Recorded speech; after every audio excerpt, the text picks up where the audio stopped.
Avant même de mourir, lui, Bapès Bapès, même encore ministre, était déjà mort. La déchéance de ce pays n'est pas le fait du hasard. Elle a été savamment programmée.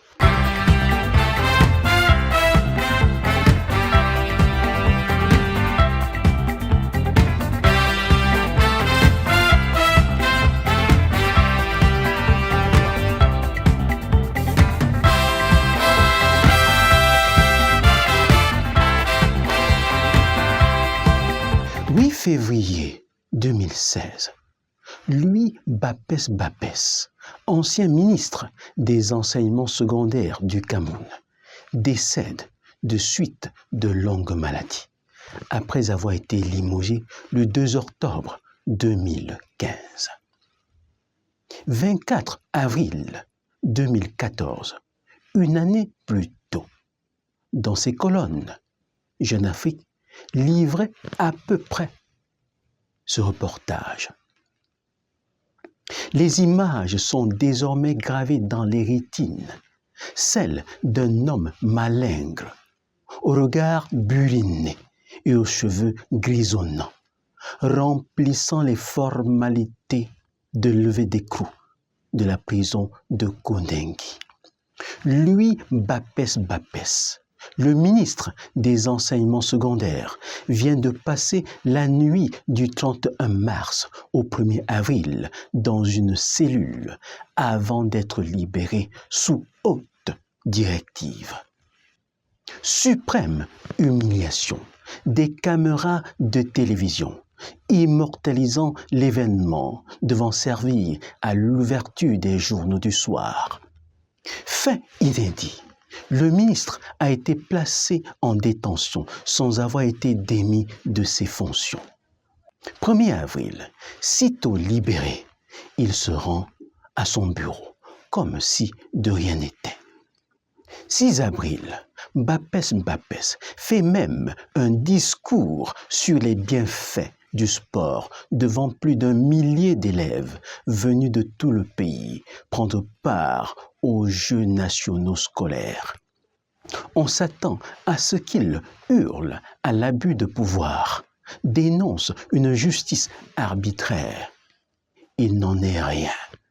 Il n'est non plus question de démissionner pour laver son honneur bafoué, ni même répondre à une interview proposée par un journaliste qui lui tend son micro.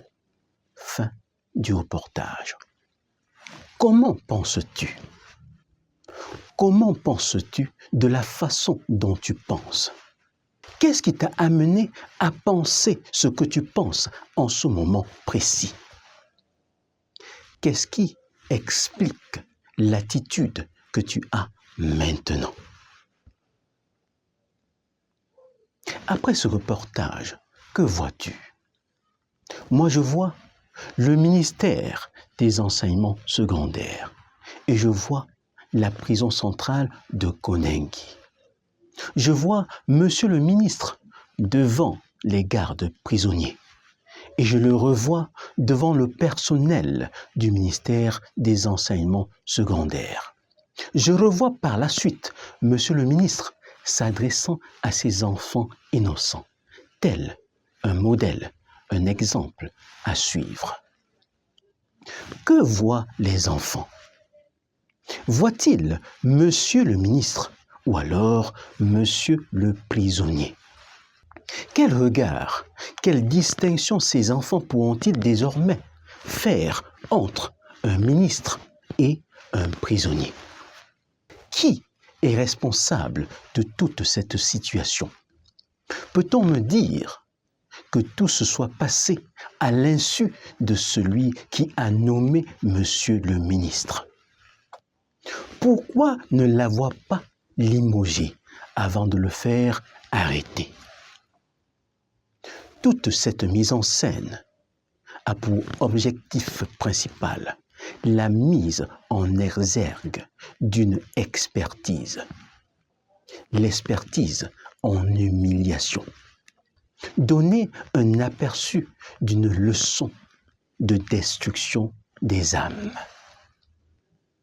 Beaucoup de nos supposés grands ne sont en réalité que des cadavres ambulants. Avant même de mourir, lui, Bapès Bapès, même encore ministre, était déjà mort. La déchéance de ce pays n'est pas le fait du hasard.